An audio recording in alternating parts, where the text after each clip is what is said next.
Hello दोस्तों, आप सभी का स्वागत है सुरेंद्र मैथ 4.0 के यूट्यूब चैनल में। आज की इस वीडियो में दोस्तों मैं आपको जितने भी मैथ में इम्पोर्टेंट फार्मूला होते हैं आपको इस वीडियो में बताने वाला हूं। तो दोस्तों चलिए स्टार्ट कर लेते हैं। पहला फार्मूला है क्षेत्रमिति से संबंधित सूत्र है। ये वर्ग का परिमाप क्या होता है? तो वर्ग का जो परिमाप होता है 4 गुणे भुजा होता है।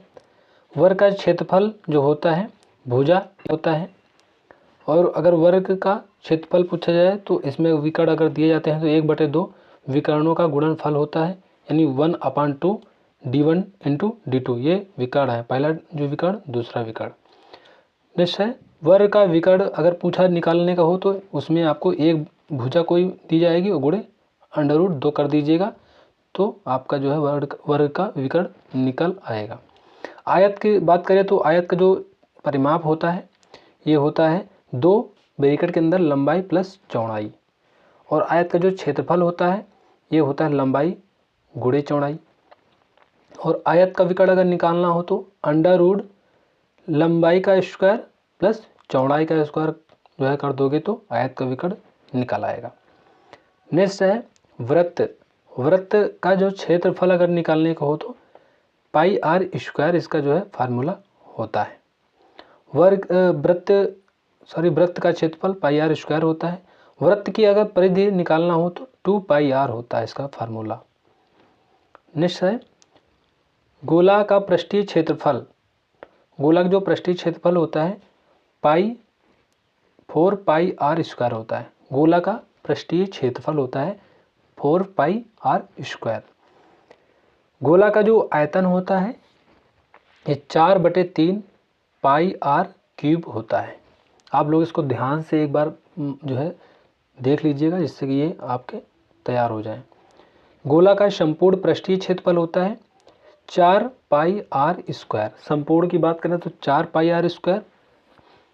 नेक्स्ट है अर्ध गोला का आयतन। अभी ये जो है पूरा गोला था, अब ये अर्ध गोला का आयतन पूछ रहा है तो यहाँ पे 2/3 πr³। और अगर पूरा गोला का पूछा जाए दोस्तों यहाँ 4 कर देना है, 4/3 πr³। यहाँ अर्ध बोल रहा तो 2/3 πr³। अर्धगोला का पृष्ठीय क्षेत्रफल की बात करें तो 2πr² होता है। और अर्ध गोला का संपूर्ण पृष्ठीय क्षेत्रफल की बात करें तो 3πr² होता है। नेक्स्ट देख लेते हैं। नेक्स्ट है घनाभ। घनाभ का पृष्ठीय क्षेत्रफल की बात करें तो 2 ब्रैकेट के अंदर लंबाई प्लस जो है चौड़ाई इंटू ऊंचाई होता है। घनाभ का पृष्ठीय यानी क्षेत्रफल ये था। और अगर कुल पृष्ठीय क्षेत्रफल की बात करें तो 2 ब्रैकेट के अंदर लंबाई गुणे चौड़ाई प्लस चौड़ाई गुणे ऊंचाई प्लस ऊंचाई गुणे लंबाई, यानी 2LB plus BH plus HL। L को लंबाई लेंथ कहते हैं, B को ब्रीथ चौड़ाई कहते हैं, H को हाइट कहते हैं। नेक्स्ट है घनाभ का आयतन।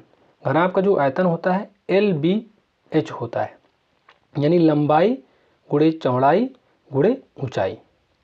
घनाभ का विकर्ण होता है √ के अंदर लंबाई का स्क्वायर चौड़ाई का स्क्वायर प्लस ऊंचाई का स्क्वायर। नेक्स्ट है घन का आयतन। घन का जो आयतन होता है ये भुजा क्यूब होता है। भुजा का क्यूब कर दोगे तो घन का आयतन निकल आएगा।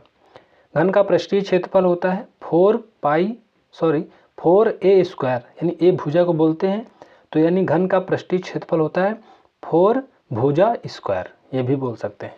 ए मीन्स भुजा होता है, आर्म्स। घन का कुल पृष्ठीय क्षेत्रफल क्या होता है? कुल की बात करें कुल पृष्ठीय क्षेत्रफल तो यहाँ 6a² होता है, यानी 6 भुजा स्क्वायर। नेक्स्ट क्वेश्चन है नंबर नहीं है। बेलन का आयतन बराबर है πr²h। बेलन के आयतन निकालना हो तो πr²h फार्मूला लगाएंगे। बेलन का वक्र पृष्ठ 2πrh। बेलन का संपूर्ण पृष्ठ की जो है वक्र पृष्ठ की बात करें तो 2πr ब्रैकेट में h plus r, 2πr bracket में h प्लस r। नेक्स्ट है खोखला बेलन का आयतन। खोखला बेलन अगर हो तो उसका आयतन कैसे निकालेंगे, तो इसका जो फार्मूला है पाई एच ब्रैकेट के अंदर R1 का स्क्वायर माइनस R2 का स्क्वायर। नेक्स्ट है खोखले बेलन का वक्र पृष्ठ 2 पाई एच, एच मतलब height, R1 plus R2। Next है खोखले बेलन का संपूर्ण पृष्ठ 2 पाई एच ब्रैकेट में R1 plus R2 plus 2R1 का स्क्वायर माइनस R2 का स्क्वायर। ये दोस्तों R मीन्स रेडियस है, त्रिज्या। नेक्स्ट है शंकु का वक्र पृष्ठ का क्षेत्रफल, ये होता है पाई आर एल। शंकु का वक्र पृष्ठ का क्षेत्रफल पाई आर एल होता है। और शंकु का संपूर्ण क्षेत्रफल की बात करें तो ये हो जाएगा pi r l plus r, bracket में एल प्लस आर। शंकु का आयतन, तो जो शंकु का आयतन होता है 1/3 पाई आर स्क्वायर एच होता है, 1/3 पाई आर स्क्वायर एच। तिर्यक ऊंचाई अगर पूछा जाए तो इसका तिर्यक ऊंचाई का जो फार्मूला होता है √r square plus H square. ये आप लोग नोट डाउन कर लीजिएगा बढ़िया से। दोस्तों सभी सूत्र जो है बहुत ही जो है कापियों में किताबों में खोजने पर मिले हैं, तो आप लोग इनको एक जो है कलेक्शन एक साथ दिया हूँ, आप लोग बढ़िया से इनको तैयार कर लीजिएगा। नेक्स्ट है त्रिभुज। त्रिभुज से जितने भी इम्पोर्टेंट जो फार्मूला है, त्रिभुज का अगर परिमाप निकालना हो तो ये हो जाएगा a plus B plus H, यानी तीनों भुजाओं को जोड़ के लिख देना है, उनको परिमाप हो जाएगा त्रिभुज का। अर्ध परिमाप का अगर जो है पूछा जाए तो ये होता है a प्लस बी प्लस सी अपान 2 कर देना है, अर्ध निकल आएगा, इसका मतलब आधा कर देना है तो अर्ध हो जाएगा। नेक्स्ट है त्रिभुज का क्षेत्रफल की बात करें तो ये त्रिभुज का क्षेत्रफल होता है अंडर के अंदर s ब्रैकेट में s minus a, s minus b, s minus c, यानी ए जो ए बी सी है भुजाएं हैं दोस्तों। नेक्स्ट है समबाहु त्रिभुज। समबाहु त्रिभुज की बात करें तो इसका जो परिमाप होता है समबाहु त्रिभुज का जो होता है 3a। 3a मतलब कि 3 इंटू भुजा, क्योंकि a को आर्म्स यानी भुजा कहते हैं। अर्ध परिमाप 3a अपान 2 कर दीजिए, यानी इसका जो है अपान 2 कर दोगे तो ये निकल आएगा अर्ध परिमाप का। नेक्स्ट देख लेते हैं ऊंचाई। समबाहु त्रिभुज की अगर ऊंचाई की बात करें तो ये हो जाएगी √3 अपान 2 इंटू भुजा हो जाएगा ऊंचाई। और क्षेत्रफल की बात करें समबाहु त्रिभुज के तो √3 अपान 4 इंटू भुजा स्क्वायर। नेक्स्ट देख लेते हैं समकोण के जितने फार्मूला हैं। समकोण त्रिभुज का अगर परिमाप पूछा जाए तो समकोण त्रिभुज का जो परिमाप होता है a प्लस बी प्लस सी होता है, इसमें भी तीनों भुजाओं को जोड़ लीजिए। नेक्स्ट है समकोण त्रिभुज का क्षेत्रफल। समकोण त्रिभुज का क्षेत्रफल होता है 1/2 आधार गुणे ऊंचाई। समकोण त्रिभुज का जो कर्ण अगर निकालना हो तो ये हो जाएगा √a square plus B square, यानी इस कर्ण को c मान के चल रहे हैं, यानी 3 भुजाएं होती हैं वही चीज़। ऊंचाई अगर निकालना हो तो a into B upon c, ये हो जाएगा ऊंचाई। नेक्स्ट फार्मूला है घनाभ से लिए गए जितने भी इम्पोर्टेंट फार्मूला हैं। पृष्ठीय क्षेत्रफल जो है अगर निकालना हो घनाभ का तो इसका जो फार्मूला होता है 2 ब्रैकेट के अंदर लंबाई प्लस चौड़ाई इंटू ऊंचाई। कुल पृष्ठीय क्षेत्रफल बराबर होता है, घनाभ का कुल पृष्ठीय क्षेत्रफल होता है 2 ब्रैकेट के अंदर लंबाई गुणे चौड़ाई प्लस चौड़ाई गुणे ऊंचाई प्लस ऊंचाई गुणे लंबाई, ये जो है कुल पृष्ठीय क्षेत्रफल होता है। आयतन होता है LBH। कुछ दोस्तों इसमें फार्मूला रिपीटेड भी हैं तो आप लोग जो है कोई बात नहीं, आप लोग उनको देख लीजिएगा फिर से। विकर्ण जो होता है ये होता है √L का स्क्वायर प्लस B का स्क्वायर प्लस H का स्क्वायर, यानी लंबाई का स्क्वायर, चौड़ाई का स्क्वायर प्लस ऊंचाई का स्क्वायर।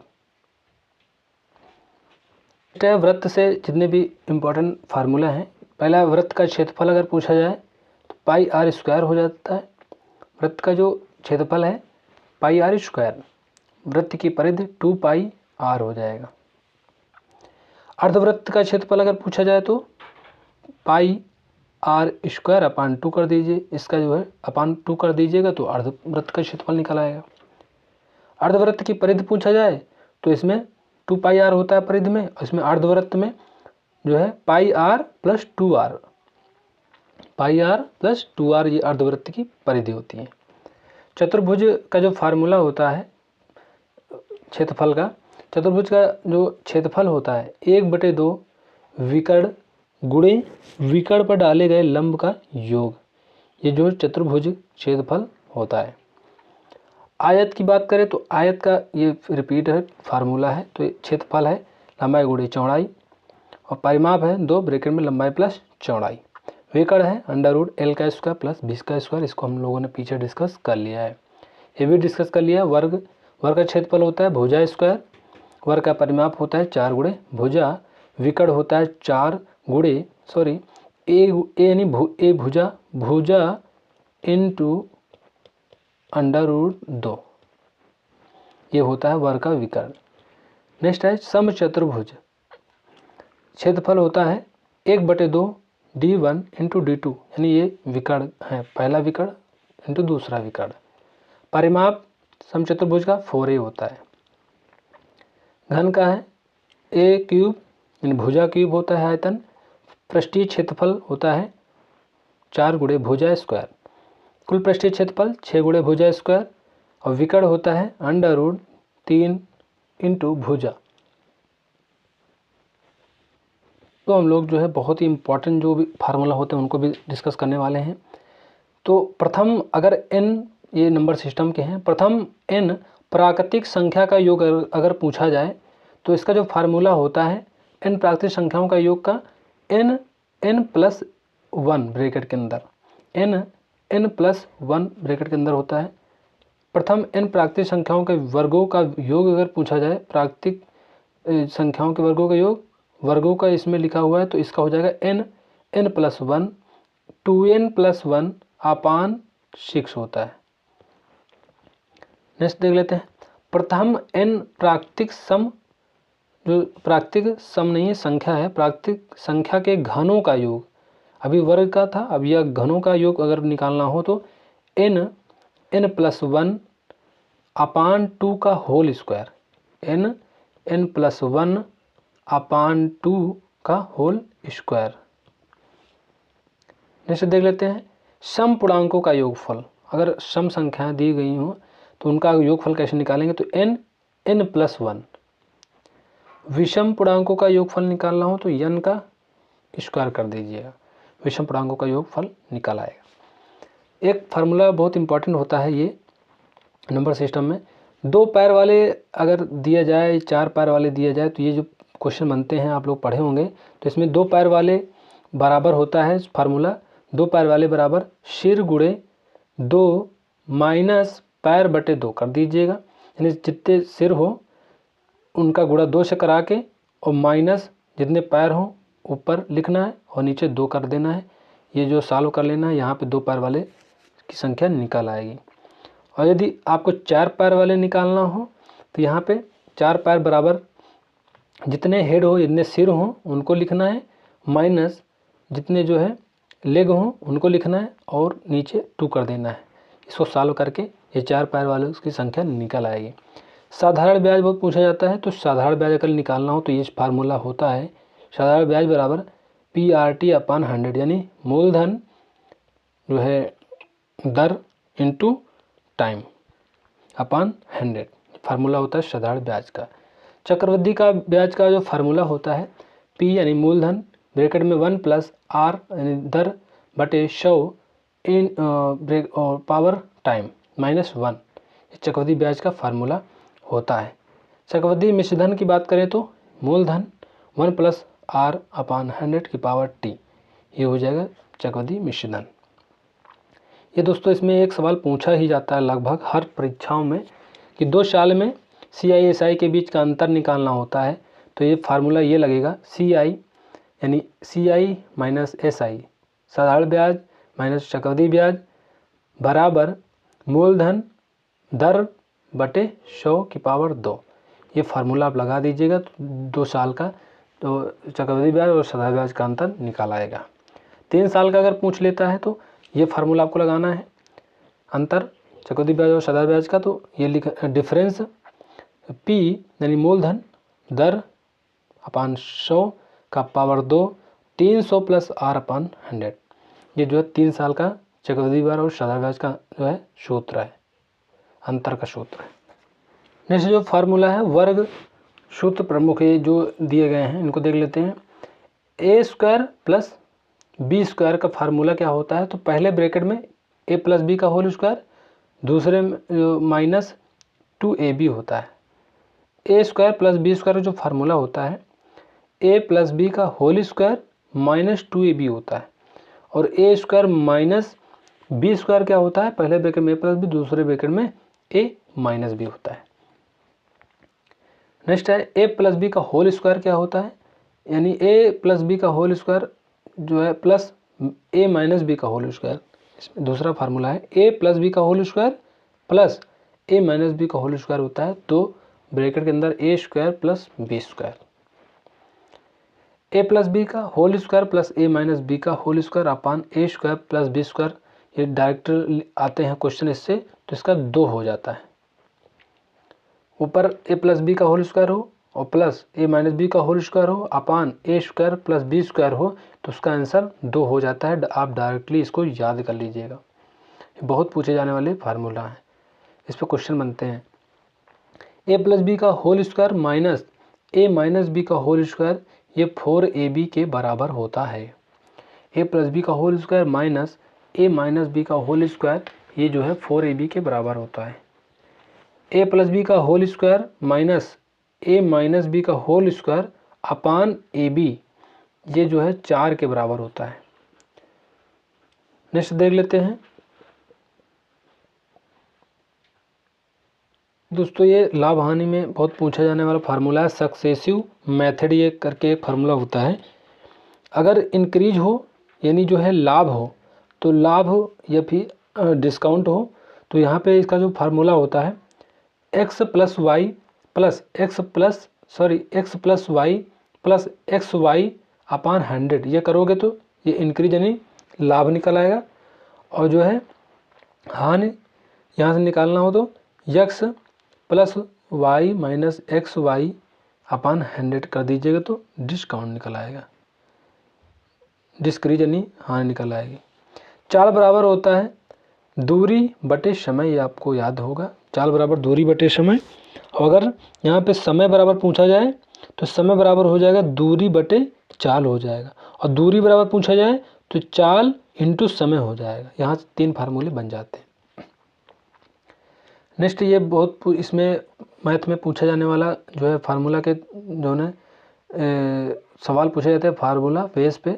समय बराबर अगर निकालना हो तो ये एक फार्मूला होता है, समय बराबर बिना रुके चाल, कभी कभी रुक रुक के चलता है और कभी कभी बिना रुके, तो ये फार्मूला लगाना है। समय बराबर बिना रुके चाल माइनस रुक रुक के चाल और अपान बिना रुके चाल कर दोगे तो ये जो सवाल बनते हैं आपका ये सवाल इस तरह का हो जाएगा। औसत चाल बराबर क्या होता है 2xy अपान x प्लस वाई, ये औसत चाल का फार्मूला होता है। पूछेगा कि गई कोई ट्रेन दिल्ली से मुंबई गई और फिर आई तो उसका जो है बीच औसत चाल बताइए, तो इससे 2xy अपान x प्लस वाई ये फार्मूला लगा दीजिएगा तो निकल आएगा। समांतर श्रेणी, समांतर श्रेणी से ये बहुत ही जो है पूछा जाने वाला ये सवाल है, तो इसमें ये फार्मूले लगेंगे। nवा पद निकालने का अगर सूत्र देखा जाए तो क्या होता है tn बराबर a प्लस ब्रैकेट में n minus 1 into D, D क्या है, डी डिफरेंस है, अंतर है, और ये tn क्या है, अंतिम पद है। प्रथम n पदों का योगफल निकालना हो तो Sn बराबर होता है n अपान 2 ब्रैकेट में 2a plus n minus 1 into D हो जाएगा। Sn बराबर होता है एक होता है n upon 2 a plus l, ये भी होता है। ये पासा से जितने भी इम्पोर्टेंट जो है फार्मूला हैं, अगर आपको पासे से 3 सतह रंगीन के पूछा जाए तो 3 सतह जो रंगीन होता है दोस्तों ये 8 होती हैं। 3 सतह रंगीन की संख्या कितनी होती हैं? 8 होती हैं। और 2 सतह रंगीन की संख्या होती है 12 कर दीजिए और इंटू ब्रैकेट के अंदर n-2 कर दीजिएगा तो 2 सतह रंगीन निकल आएंगे। एक सतह रंगीन पूछा जाए केंद्रीय घन तो ये 6 ब्रैकेट के अंदर n-2 का होल स्क्वायर कर दीजिएगा तो एक सतह रंगीन की संख्या निकल आएगी। कोई सतह रंगीन ना हो तो उसके लिए निकालने के लिए x-2 का होल स्क्वायर और यहाँ पे n कर दीजिए, x मतलब n कुछ भी कर दीजिए। कुल घनों की संख्या n का क्यूब हो जाएगा। कुल कितने कट कितने जो है कट काटे जा सकते हैं तो इसके लिए 3 ब्रैकेट n-1 कर दीजिए। n बड़े घन n बराबर जो होता है यानी n क्या है जो है संख्या है और बड़े घन की भुजा और अपान छोटे घन की भुजा कर दोगे तो n निकल आएगा। तो दोस्तों इस तरह से जो है मैथ में जितने भी इम्पोर्टेंट जो है फार्मूले थे हम लोगों ने जो है डिस्कस कर लिया है। अब दोस्तों आप कमेंट बॉक्स में कमेंट करके बताना कि ये वीडियो आपको कैसी लगी। अगर हेल्प मिली हो इस वीडियो से तो आप चैनल को सब्सक्राइब कर दीजिएगा, बेल आइकन को प्रेस कर दीजिएगा जिससे हमारे सारे नोटिफिकेशन आप तक पहुँचते रहें। तो मिलते हैं नेक्स्ट वीडियो में, तब तक के लिए जय हिंद जय भारत।